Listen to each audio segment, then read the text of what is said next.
This podcast is sponsored by nobody. Hey dudes, welcome to Splat from the Past, the only 80s themed horror and sci-fi show where things can get totally radical. Now today, I am so excited because I will be talking to a legendary character actor I've been wanting to talk to since day one of the podcast, and I'm talking about Peter Van Norden. This guy is such a versatile character actor, and I grew up watching him as Stuhlman in Police Academy 2, their first assignment, which turns 40 this year. But that's not all he's done. Oh my God, he was in Roadhouse 66, Hard to Hold with Rick Springfield, The Best of Times. He's guest starred on a lot of sitcoms, one of the early episodes of Cheers, Newhart. He was on a couple episodes of Tales from the Crypt. That's as far as he gets with horror. And it's going to be great to have him on today. He's a very accomplished Broadway actor as well. He did Henry V, the General Inspector. He's done a lot of plays and a lot of work. And it's going to be great to finally have him on the show today. I've been looking forward to this for quite some time now. And also, yesterday, when I had Terry Bolo on and I recommended American Christmas to her, I meant to say Robert Carradine, not Eric Roberts. So I want to correct what I said yesterday. I know because I got her message when I woke up today. She's like, "Oh my God, I thought you said Eric Roberts was in this. It's Robert Carradine." I'm like, "Oh God, I brain farted," because they were both on the Party Nerds podcast together recently. So I wanted to correct that. Also, happy birthday, my dear friend and frequent guest, Marie Lauren. Happy birthday, Grandma. She's a grandma now. I love you, my open minded friend. So, yeah, here is my interview with Peter Van Norden.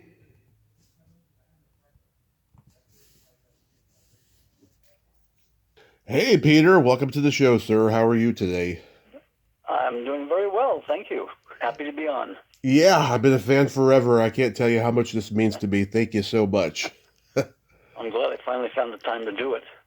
Absolutely. So, going back in time, did you gravitate toward acting early on in your childhood? Yeah, I did. I always tell people the thing that really made me and want to become an actor. I grew up in New York, Mm-hmm.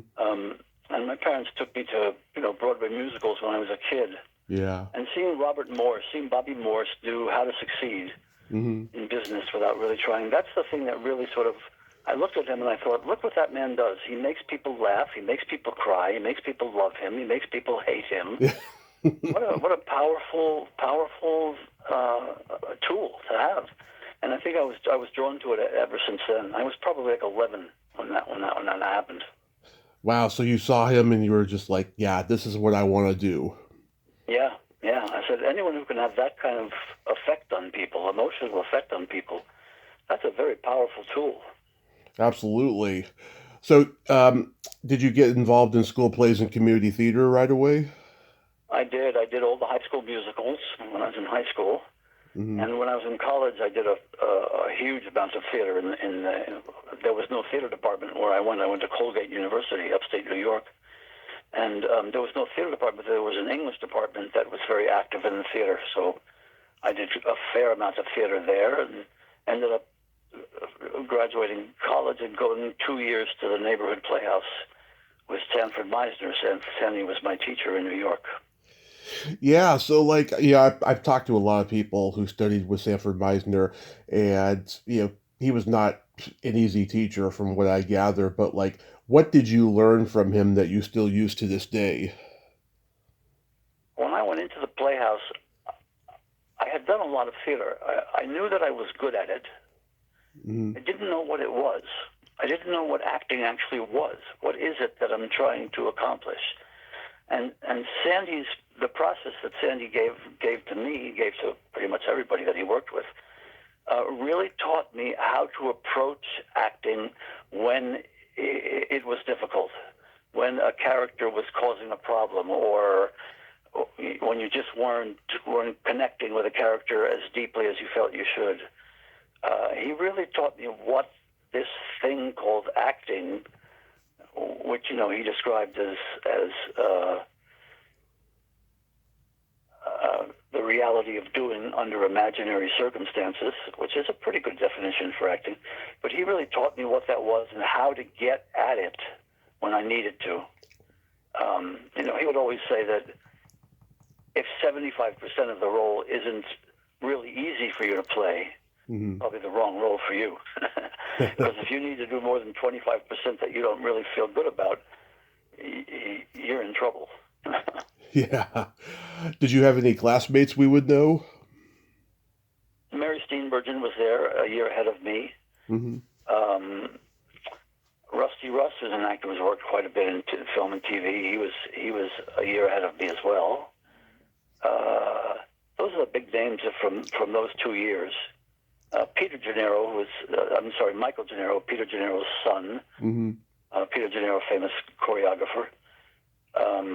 And Michael was his son. He was there as well. And actually, Michael produced the very first play I did when I got out of the Playhouse. Yeah, Mary Steenburgen, she is so talented. I mean, did you know it then?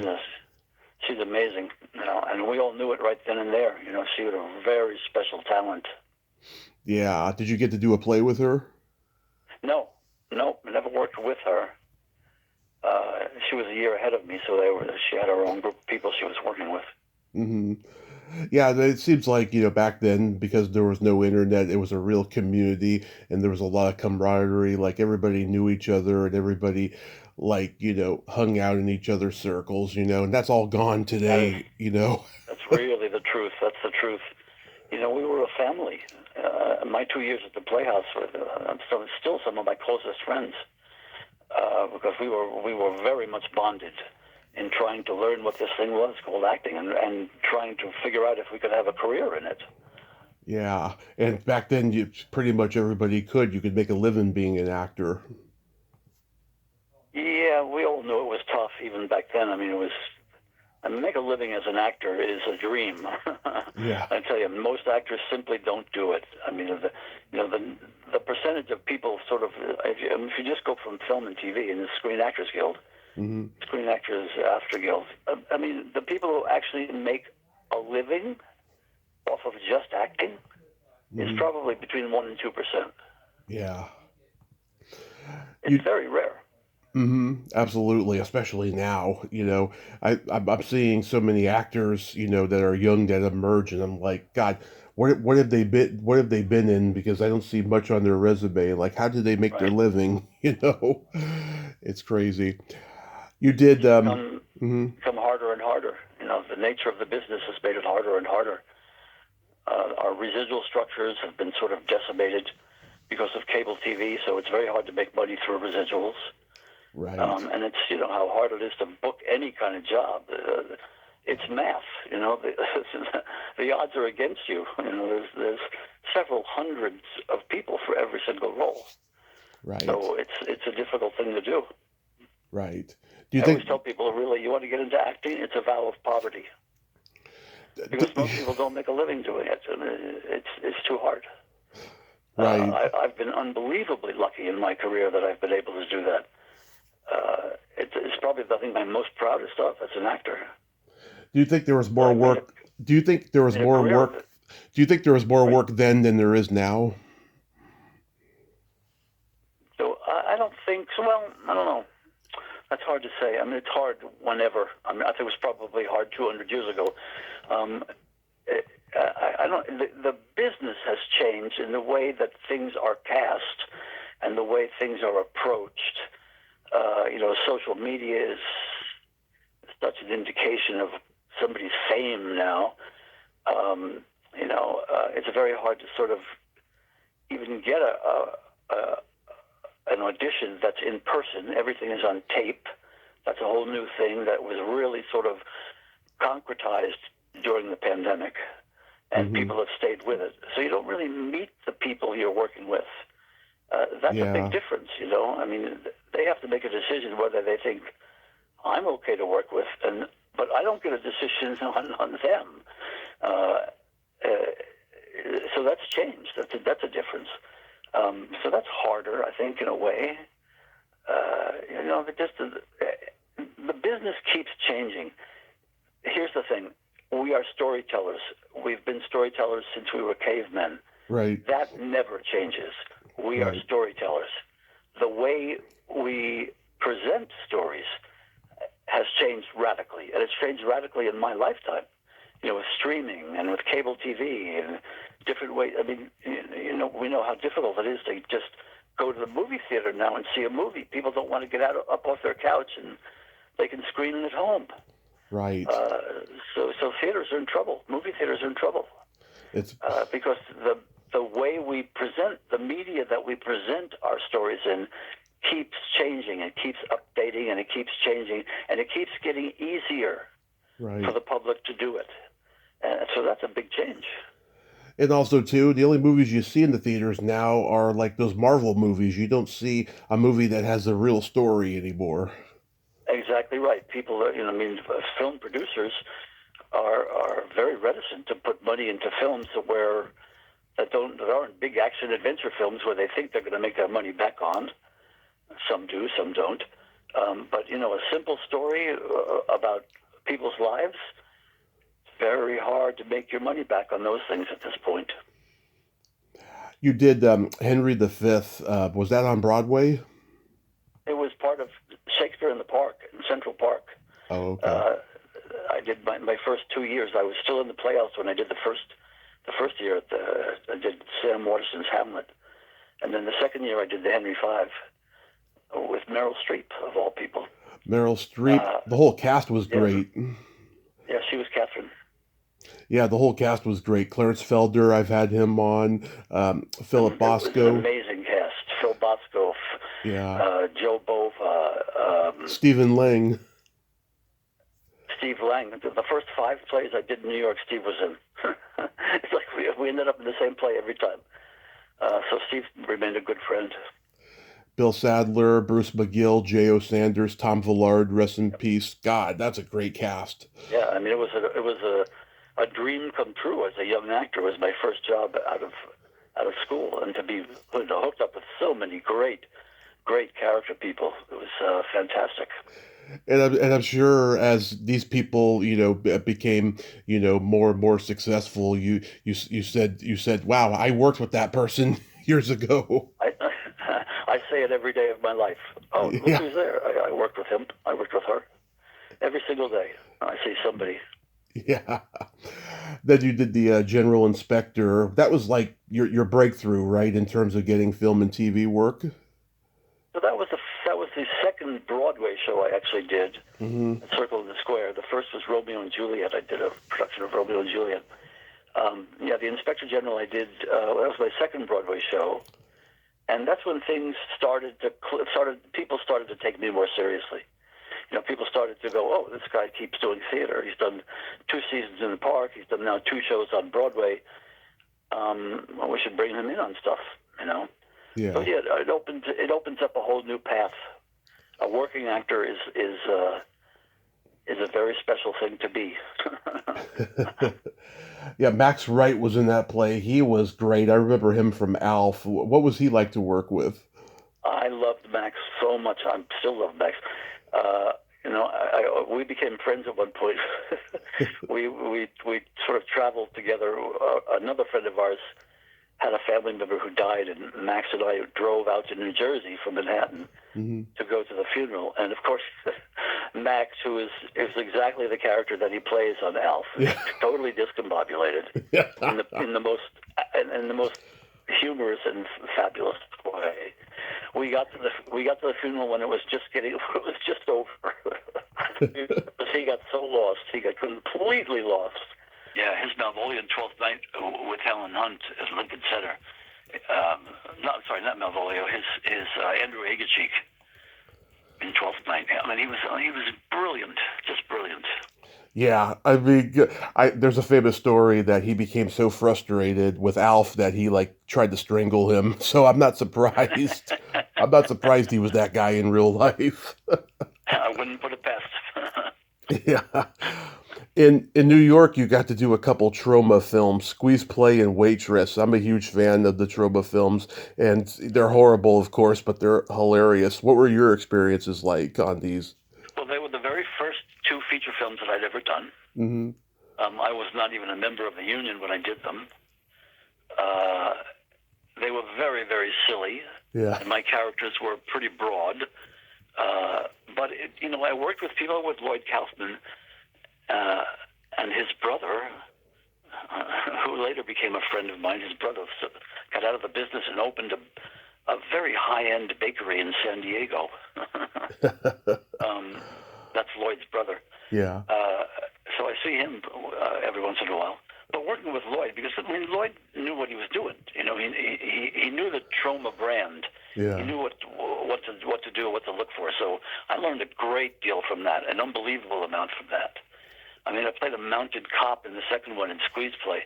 No, in Waitress. Waitress. No, yeah, it was Waitress. I guess it was right. I can't remember. I think it was Waitress. Yeah, I played a mounted cop on a horse in New York City, and we shot it on the streets of New York City. And of course, everybody thought I was a real cop. Yeah. Because I was coming in, people were coming up to me, "Officer, is it okay if I park here? I'll only be a few minutes." I was like, "Yeah, sure." That's hilarious. Yeah, then you played the beauty parlor manager in Squeeze Play. Right, a very, very sleazy beauty parlor manager. Yeah. You were on one of the first films my parents saw me do, and they were like, "Oh, this could be interesting." Yeah. You were in one of those early episodes of Cheers. At that time, the show wasn't even popular yet, but I guess the writing was there, but the cast chemistry wasn't quite there yet. But what was your experience like? Well, it was the third episode that they shot. Mm-hmm. And then they moved my little, it was called a tag, the opening tag. They moved that to like the sixth episode, I think. So it was a different episode than the one I actually shot it in. But when I did it, nobody knew who Ted Danson was. Nobody knew who Shelley Long was. Right. John Ratzenberger was not yet a regular. The big plus of it was that Jimmy Burrows was directing it, and he had an amazing track record with sitcom. Taxi. So it was his new show, so everyone was sort of really high on it. I had a great time doing it. I still have the mug that Ted and Shelley gave me when we finished shooting it, because sort of like I said, it was the third episode.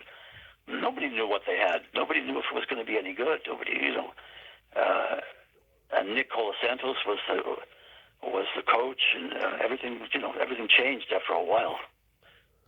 Yeah, because he had It was a great experience. It was my second job in TV. My first job, I did a piece on the pilot of St. Elsewhere hospital show. Yeah. And then it was cut. It was cut out of the show. So Cheers really was kind of my first. Yeah, your first TV show appearance, right, in LA. Yeah. You did a couple Newhart episodes. I love that incarnation of Bob Newhart on a sitcom. How was working on those? Oh, I love that. To work with Bob, first of all, the nicest man you would ever want to work with. He was so generous to me, and then he would introduce me to the audience that was there, saying that here's an actor who's done now 2 episodes of our show, and then to watch him work with Tom Poston, the two of them together. That's a lesson in comedy. It's they were just magnificent together, and so at ease, and so trusting of each other. It was miraculous, So that's a big highlight for me. Yeah, Steve Campman and John Volstad. I've interviewed both of those guys. Nice guys. Great guys. Those amazingly silly characters, Daryl, and Daryl. Yeah. And there's what's his name, William Sanderson. He was funny on that show. He's always raggedy looking. Yep, yeah. You were in the wonderful show. Mm-hmm. You were in the Rick Springfield movie Hard to Hold, which is considered to be probably one of the worst movies ever. How was that experience? It was a lot of fun to do. Mm-hmm. Rick was a terrific guy. Worked with Patty Hansen. Got to hang out with Keith Richards, yeah, her husband at the time. Yeah. So it was a really fun piece to work on. I was playing a sort of broad character, Rick's head roadie. But given that, we all kind of knew it was a pretty wretched script. Yeah. We referred to it as hard to stomach. Hard to sit through. That's good. I like that. Yeah. Did you? And we kind of knew this is going to go nowhere, and then it didn't. One of his band members was Bill Mumy. Do you remember anything about him? Of course, Bill Mumy was so famous for Lost in Space and Twilight Zone. Yeah. Sci-fi things that he did as a kid. He was great. He was still mostly doing music at that point. Mm-hmm. It was one of the first acting gigs that he came back to do after quite a few years. But great guy, terrific guy, really fun to work with. Was your character's name always Casserole? Yeah, it was Casserole from the beginning. Yeah, that's hilarious. Yeah, because at this time, Rick is one of the biggest rock stars in the world, and he had done General Hospital. I think he wanted to make that transition into movies, but I just guess the script wasn't right. Yep.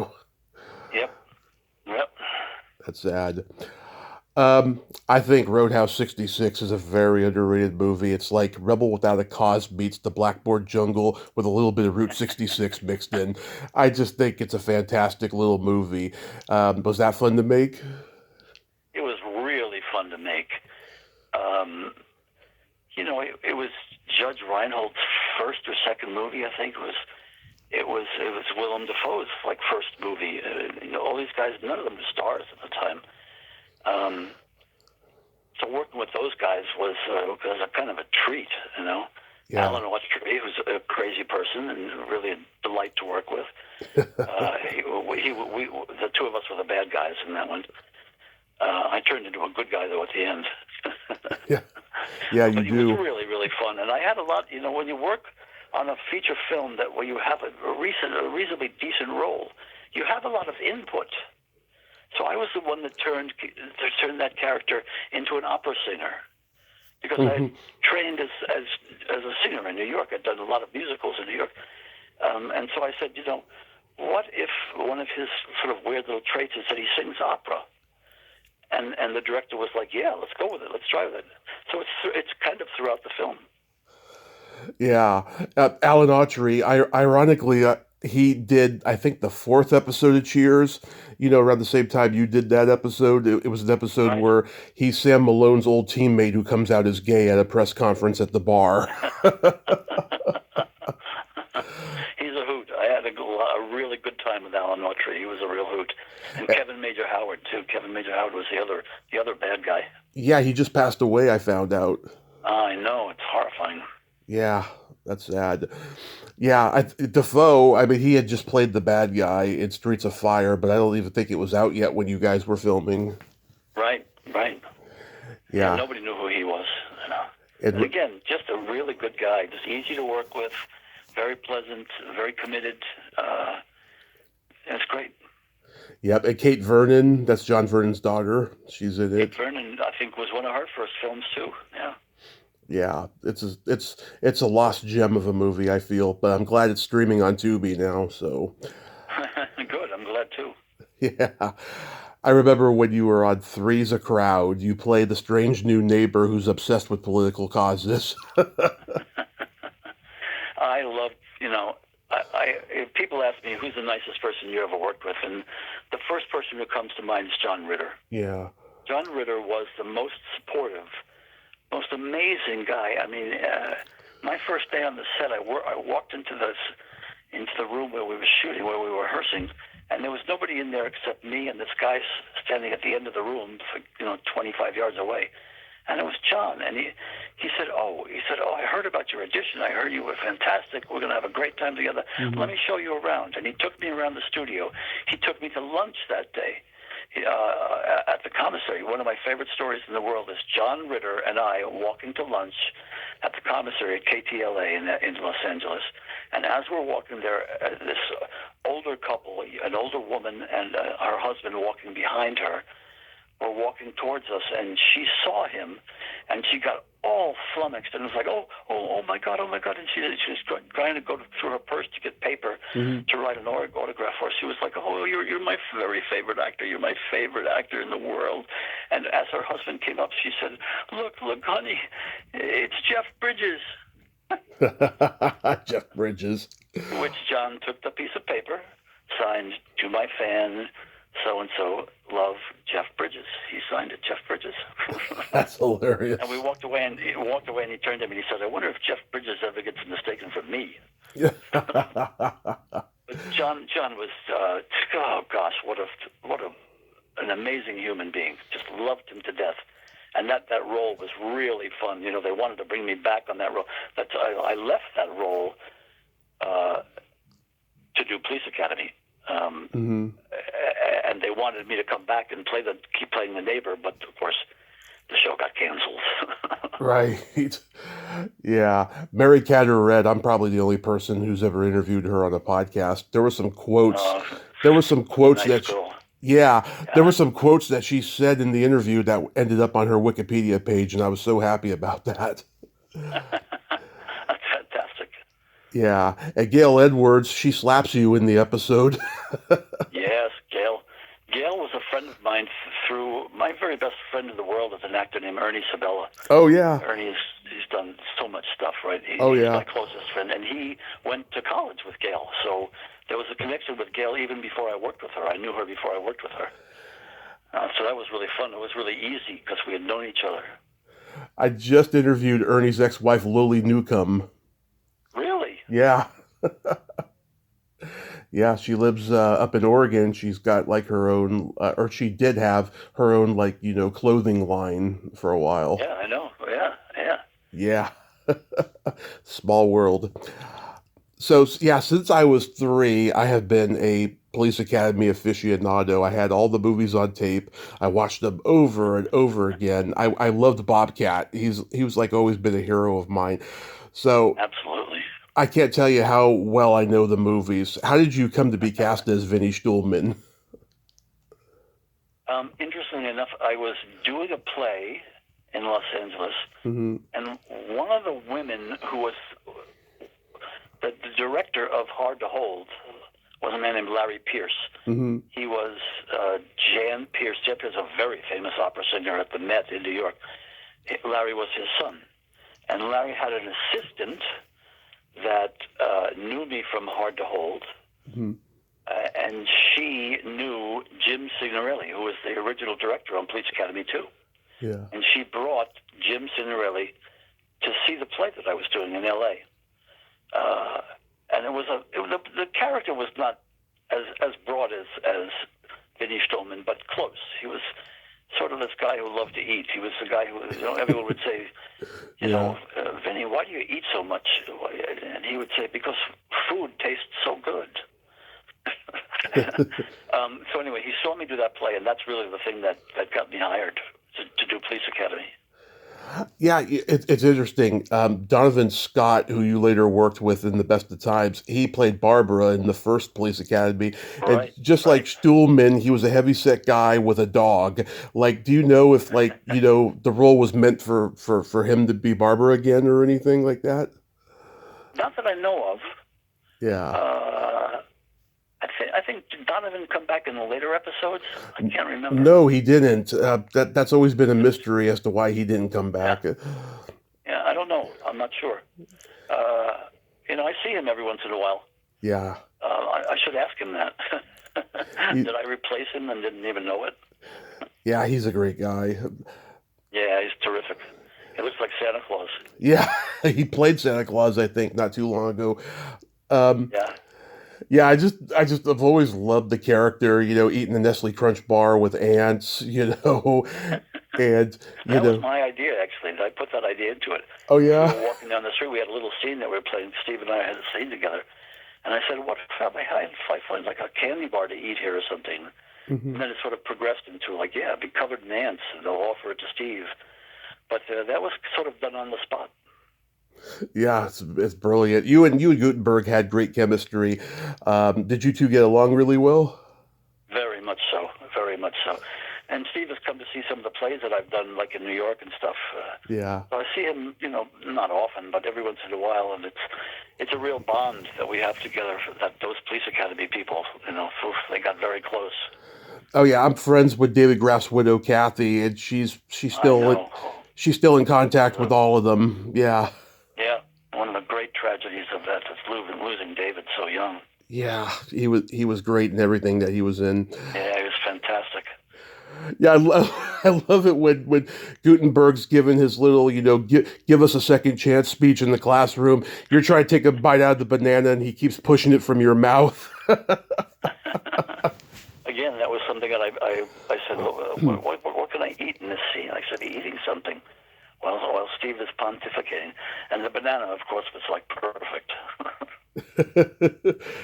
There was a whole subplot where Gutenberg had a girlfriend played by Julie Brown, but it was cut from the movie and stuff. Yep. I was reading, I don't know, they two didn't gel well together. Yeah, I wasn't around for most of those scenes, so I'm not really sure what happened there. Maybe there just wasn't a whole lot of chemistry between the two of them, or I don't know. The subplot just wasn't needed. Yeah, I always wondered why she was one of the bridesmaids at Tackleberry's wedding at the end. She's still credited. That was always a mystery. People get cut from movies, and you could see them for like one scene where they don't have a line. You're wondering why they're there. Yeah. But Julie had the one scene where she's measuring him for his uniform. Oh, that's right. Yeah, with the balloon. That's the only. Yeah, with the balloon. I think that's pretty much the only scene she has left in it. Right. Yeah, she has two little scenes in it. That's right. Yeah. That's crazy. How was Howard Hessman to work with? So I'll tell you a story about Howard Hessman. Mm-hmm. One of my favorite people on the planet. Yeah. When we got to the end of shooting on Police Academy 2, the very last scene where we're beating up the bad guys in the cave. Yeah. The cave at the old zoo. So the original last scene that I was supposed to do was changed on the day of shooting. They took it away from my character and gave it to Marion Ross. Marion Ramsey, yeah. Yeah, Marion Ramsey. All of a sudden, I was left with no ending to my character. Mm-hmm. Didn't have an end where I was part of the group that was saving the day.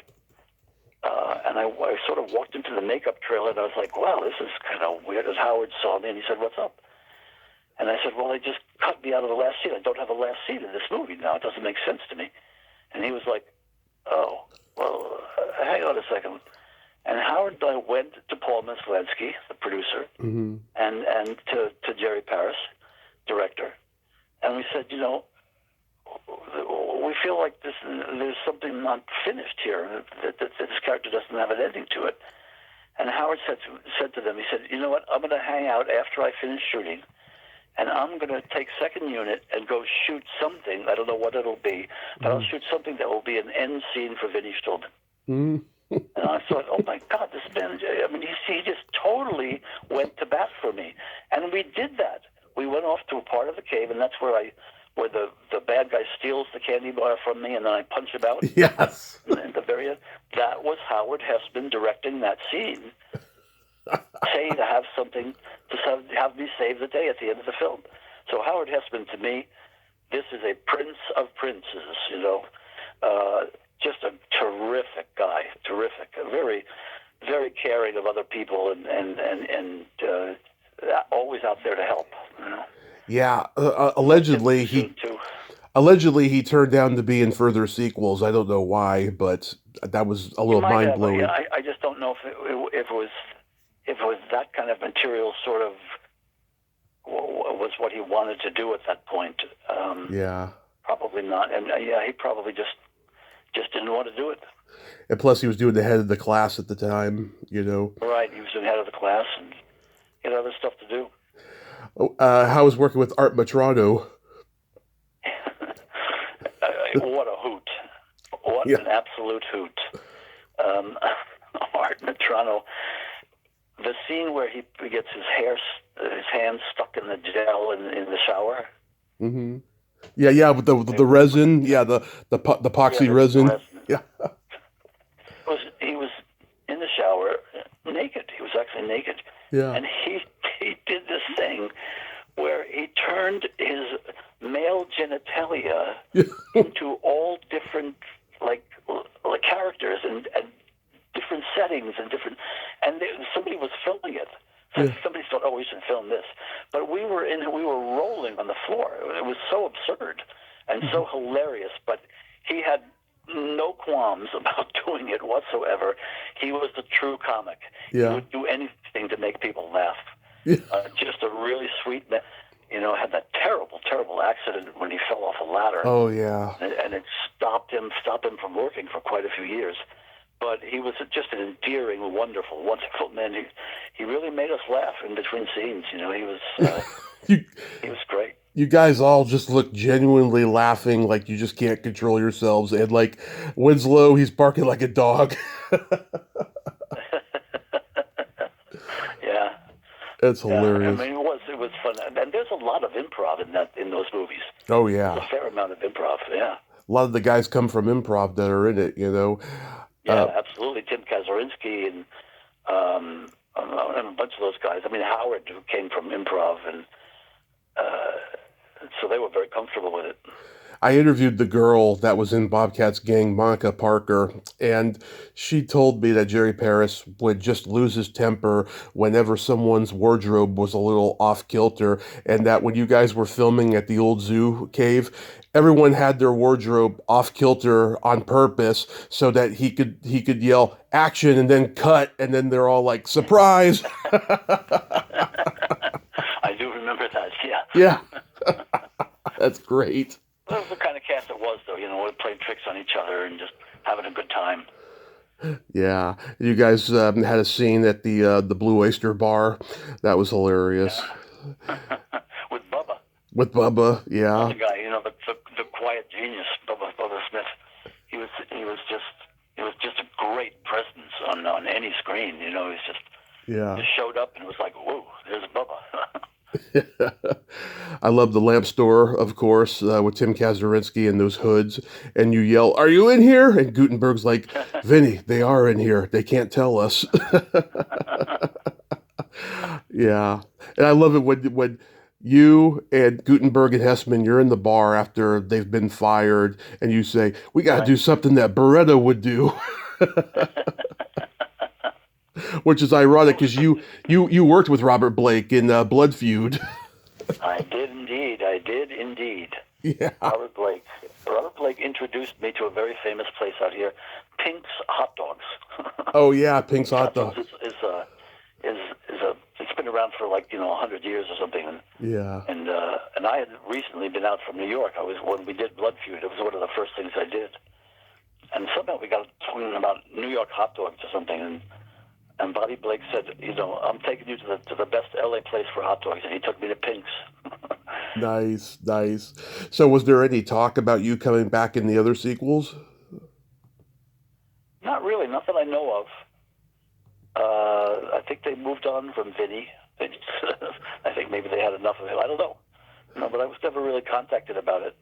Yeah, he's definitely one of the best characters in the series, and I think you did great with him in the second one. Oh, thanks. My pleasure. I remember when you were the janitor on Family Ties. Anything stand out about that? That was the episode that Michael Fox met his future wife, Tracy. Tracy Pollan, yeah. That's the first episode they did together. That's where they met. And again, Michael Fox, just a dream to work with. Just couldn't be a nicer guy. Oh yeah, I did a couple episodes of that. Yeah. The first Comic-Con I ever went to, he was there, and this was like 9 years ago, and I see the poor guy hobbling around, with his disease and everything. It was sad. He was charging a lot of money, though, for autographs because it was going to his stem cell research, Right. And I felt bad for the guy, but I was really happy that at least he was out and about, Absolutely. No. That's the most horrible disease in the world, that thing, Parkinson's. Good Lord.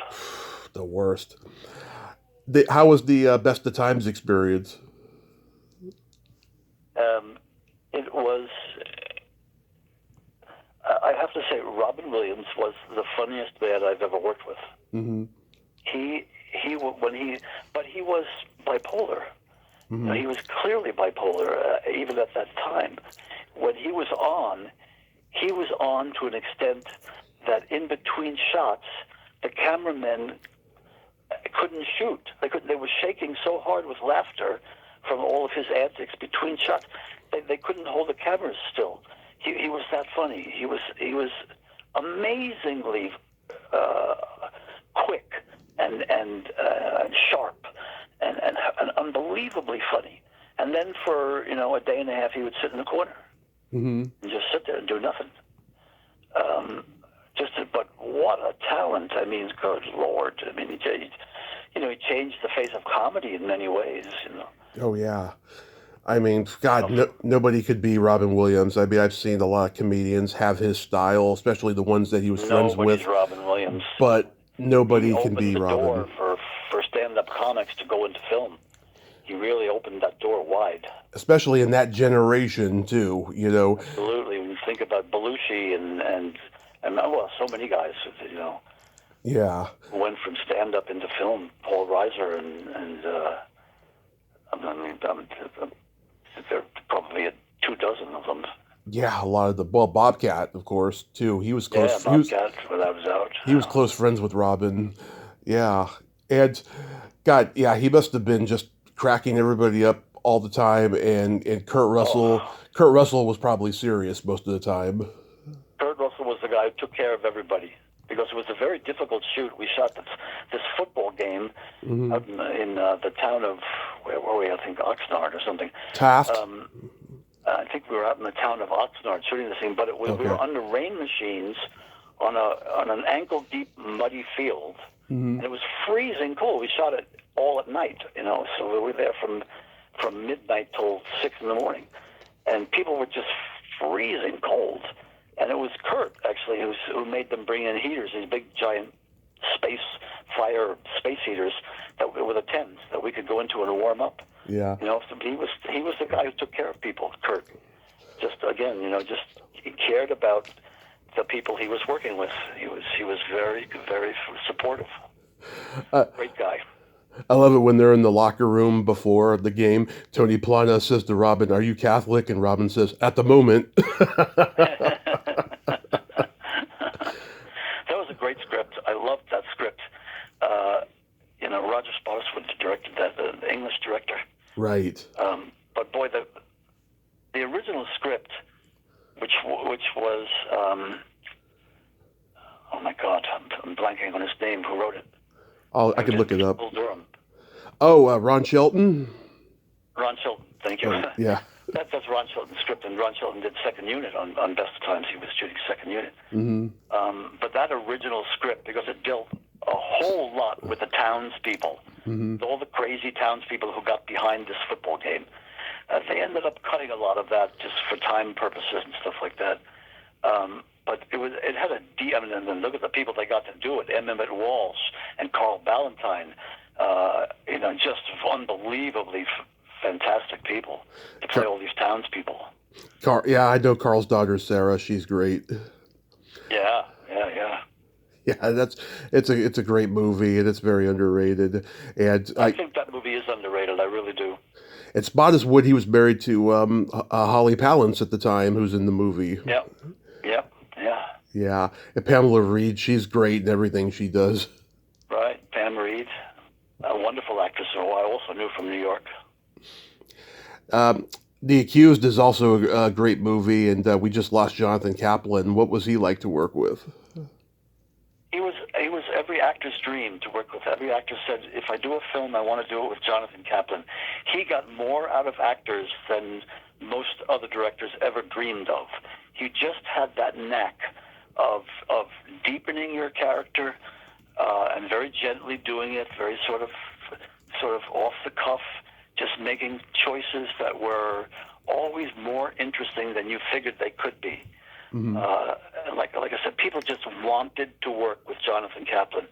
When you look at the films that he made over the years, there are some great performances in all those films.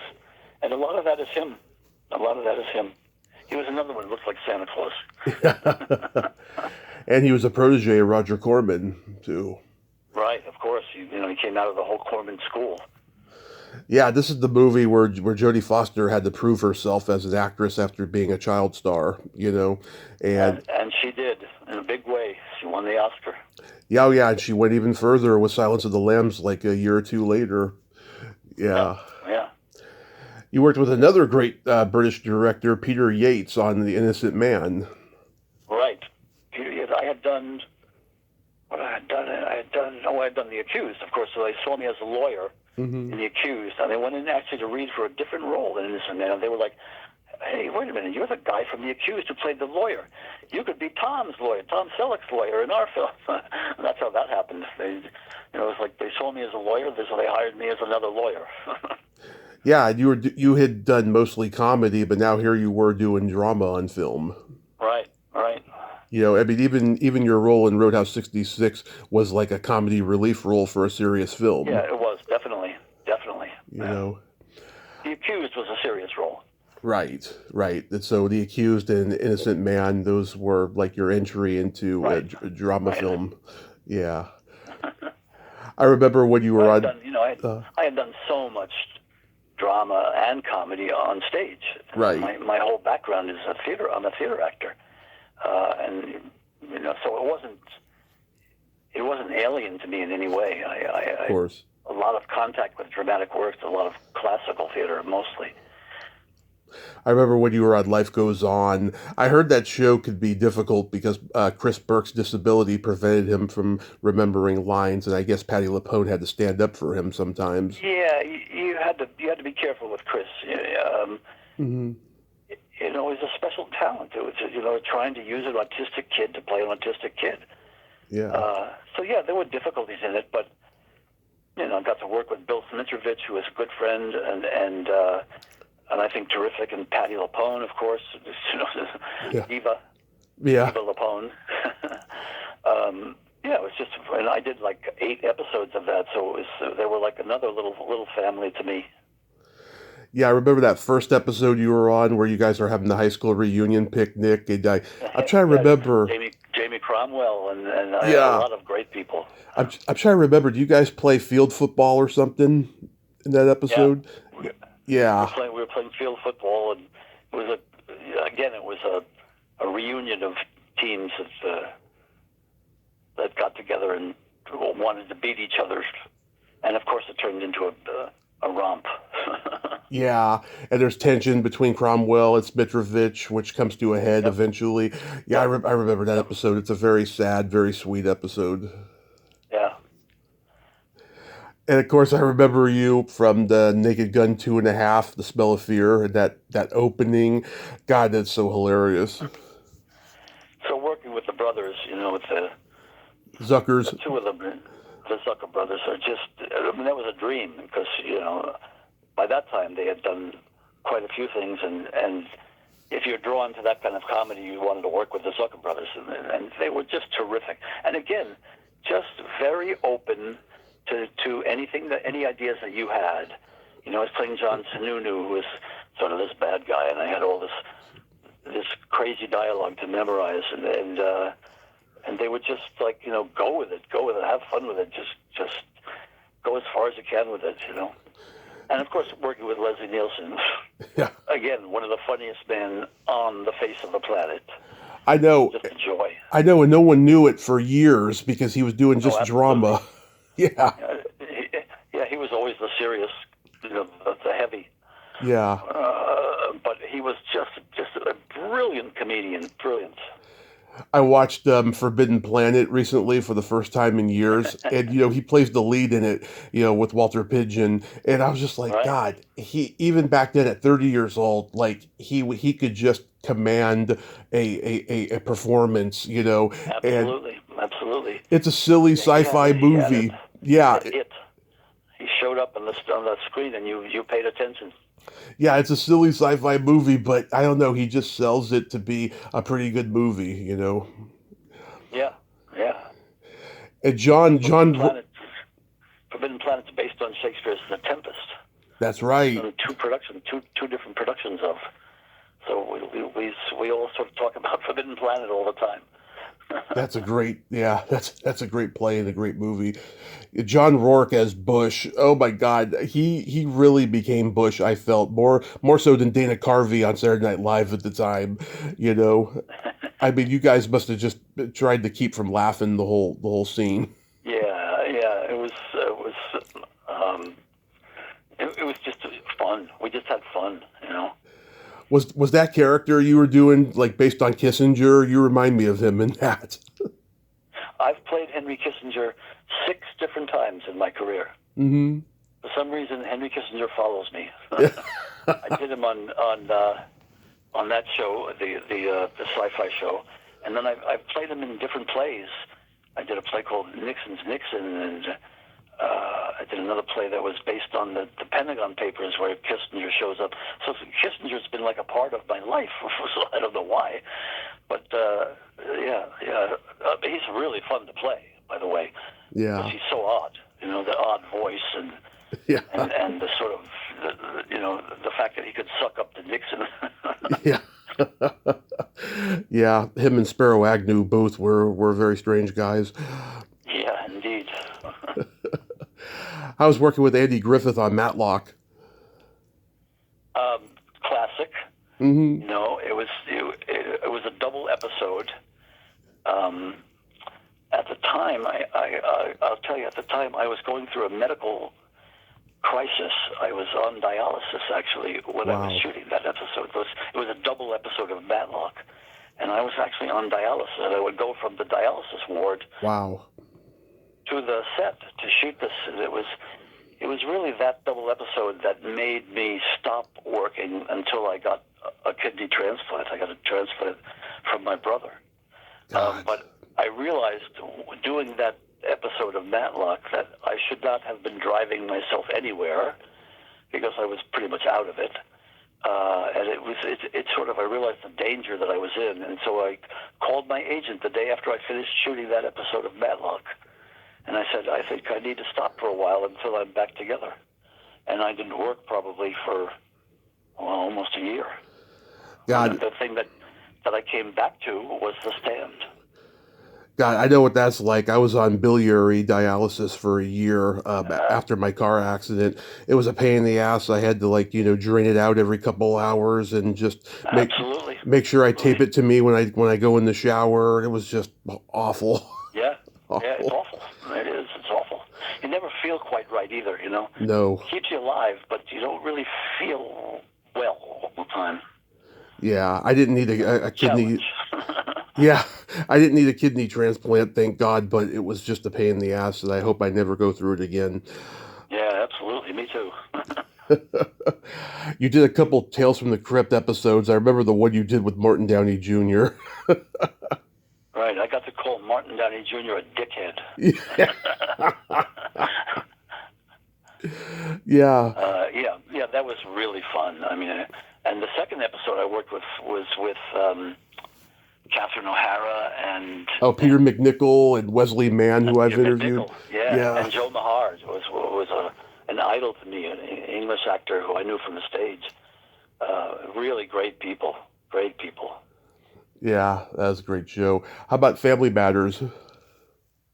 Family Matters was a hoot because we all had speech impediments, you know. Yeah. Uh, and so that was just fun. It was fun. It was I think we did it, and we rehearsed it one day and shot it the next day. And again, it was really fun. And working with Herkel was, again, it was sort of iconoclastic. You know, hey, I did a scene with Herkel. Yeah. And that was like right at the end when, I think they moved to CBS by that point. Yeah, I think they're just moving. Yeah. That's amazing. So I know you recently did Corktown 39 on stage. Did you enjoy doing that? I love that. It's a great play. It's a wonderful play. It's a very old-fashioned kind of 2-act drama, one set, the beginning, a middle, and an end that has a mystery to it, and people just loved it. And my character was, he's the head of the Clan de Gaulle, which is the IRA in Philadelphia in 1939, which had actually, according to this play, was trying to assassinate King George when he came to visit FDR. Mm-hmm. and the whole play is based on that possibility. Of course, it doesn't happen, but evidently they were planning it. It's a great play. It's really wonderful. In general, do you still enjoy acting on stage? Absolutely. And that's where my heart is. It's what I grew up in New York. It's what I grew up watching. It's what I grew up studying. So the stage for me is a very comfortable place to be. I really love it. I love it. Yeah. I mean, as we talked about earlier about how the business has changed and how crazy it is and stuff, did you ever, in your wildest dreams think it would get to be this insane? Get to be what? This insane, with all the changes of the industry? Well, it's an insane business. There's no question. I always tell people, if there's anything else that you can do and really be happy, do that, because this acting thing is really hard. There's a lot of downtime. There's a tremendous amount of rejection, and it's an insane business. It's totally insane. But there's nothing better than the acting business when you're working. Yeah. It's a joy. It's a joy, and it can have such an effect on people, and I've seen that in my life. I've seen plays that I've done have enormous effects on people, emotional effects on people, inspiring effects on people, and that's a treasure. Most people don't get to do that. It's a real treasure. It's a privilege and an honor. Was there ever a time in your career where you thought about giving it up? Not really. I was very lucky in the sense that early on in my career, when I wasn't working a whole lot, I had the most amazing wife in the world who was working. And my wife, Wendy, was a high school science teacher for 35 years. Nice. And so there was always some income, some steady income. And then, the good years that I had, we had very good income. And now we have pensions, both of us, that we can live off of. So there wasn't a time when I thought, I'm going to give this up. Not really. And again, I've just been very fortunate. My times of unemployment have been rare and not very long. Nice. That's a very rare thing. But I was able to go back and forth between film and TV and the stage. And that's very helpful. There's a whole lot more work if you can do all three of them. Mm-hmm. And how's your health these days? In all honesty, I've had a horrible year. Wow. I developed this ridiculous malady called neurogenic orthostatic hypotension. Neurogenic meaning from the autonomous nervous system, or orthostatic meaning vertical, Mm-hmm. and hypotension meaning low blood pressure. So when I stand up, my blood pressure crashes, and it crashes so low that I pass out. And we've been dealing with that now for about 10 months. It's a very strange sort of malady that comes and goes at its own will. So when it comes, I'm really incapacitated. I'm in a wheelchair when it comes. When it goes away, I stand up and I'm fine. So it's been very odd, and it's been a challenge for my doctors, to say the least.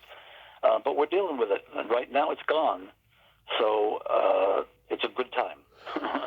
Wow, I've never heard of that. Is it deadly? Yeah, it's rare. Orthostatic hypotension is rare. It can happen at any age. It can happen to children. It can happen to adults. It can happen to older people. They're not really sure why. I mean, there are receptors in your body that deal with the autonomous nervous system that deal with your blood pressure. So when you stand up, those receptors kick in and say, "Hey, this guy's blood is gravity's pulling his blood to his feet. So increase the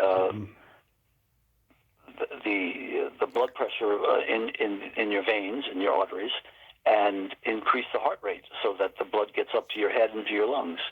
And my receptors, for some reason, just turned off, and nobody knows why. God. And then all of a sudden they come back on, and then they turn off again, and then they come back on again. So it's a challenge, I'll say that. Oh God, I hope you find a management for it, because that's I think we're getting there. Actually, I think we're getting to a point that we're managing it.